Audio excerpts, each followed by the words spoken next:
जय हिंद दोस्तों, स्वागत है आप सभी लोगों का Om Sai classes for one day exams में।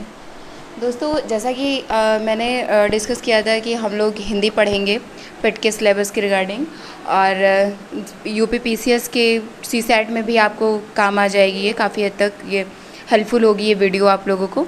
तो आज वो हिंदी का लेक्चर होने वाला है दोस्तों, और आप लोगों के सामने एक न्यू मैम आने वाली हैं जिनका नाम है पूनम मैम आपको हिंदी पढ़ाएंगी।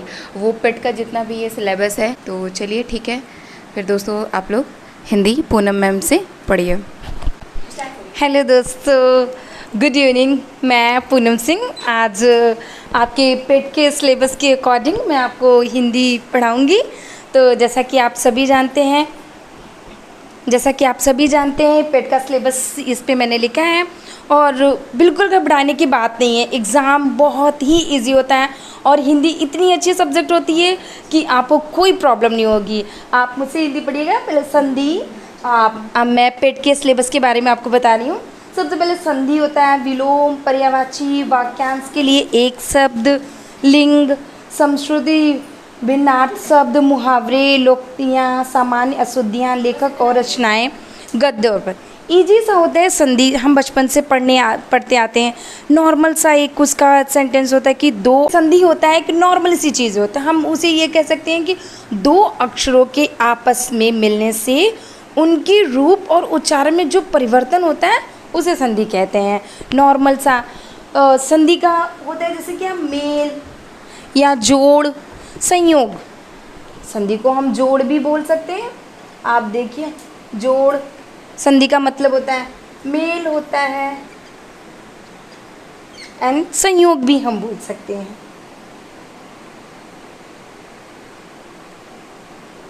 ये तीन चीज़ दोस्तों आप सभी जानते हो कि संधि तीन टाइप्स की होती हैं। नॉर्मल सी चीज़ें हम बचपन से पढ़ते आते थे, स्वर संधि, व्यंजन संधि और विसर्ग संधि।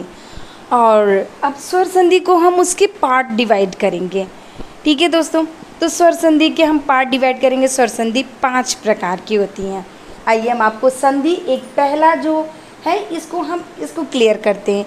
एक टॉपिक उठाते हैं और मैं आपको क्यूज भी करवाऊंगी, टेस्ट भी दूंगी और इससे रिलेटेड क्वेश्चन भी दूंगी, और वो इम्पॉर्टेंट क्वेश्चन दूंगी जो आपके सिलेबस में और उसके बाद जो इम्पॉर्टेंट एग्ज़ाम में पूछा गया है।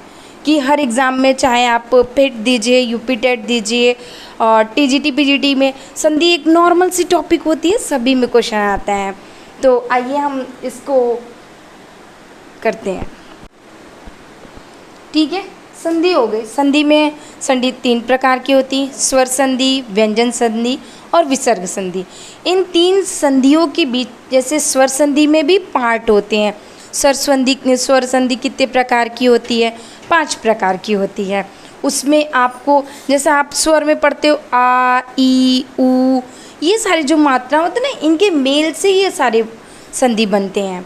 और व्यंजन संधि होती है, किसी स्वर के उच्चारण के बाद कोई व्यंजन आए तो वो व्यंजन संधि होगा। विसर्ग संधि जिसमें आप ऐसे देखते हो, विसर्ग संधि, ये सारी विसर्ग संधि हो जाती हैं। ठीक है, अब हम दूसरी टॉपिक है विलोम शब्द। विलोम शब्द आते ही हम बचपन से सीखते हैं। विलोम मीन्स उल्टा, नॉर्मल सी बात है। जैसे कि हम दिन का हो गया रात, ये तो नॉर्मली सी चीज़ हम जानते हैं। दिन का रात हो गया, विलोम हो गया।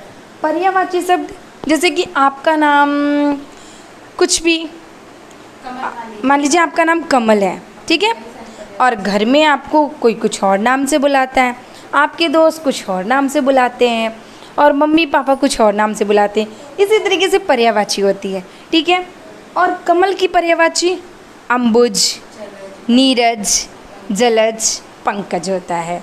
ठीक है दोस्तों, अब ये वाक्यांशों के लिए एक शब्द, ये जो टॉपिक है, जैसे कि दोस्तों ये चीज़ें वाक्यांशों के लिए एक शब्द। ठीक है, तो वाक्यांशों के लिए एक शब्द में जैसे कि जो ईश्वर को ना मानता हो, सिंपल से हम उसे नास्तिक बोलते हैं।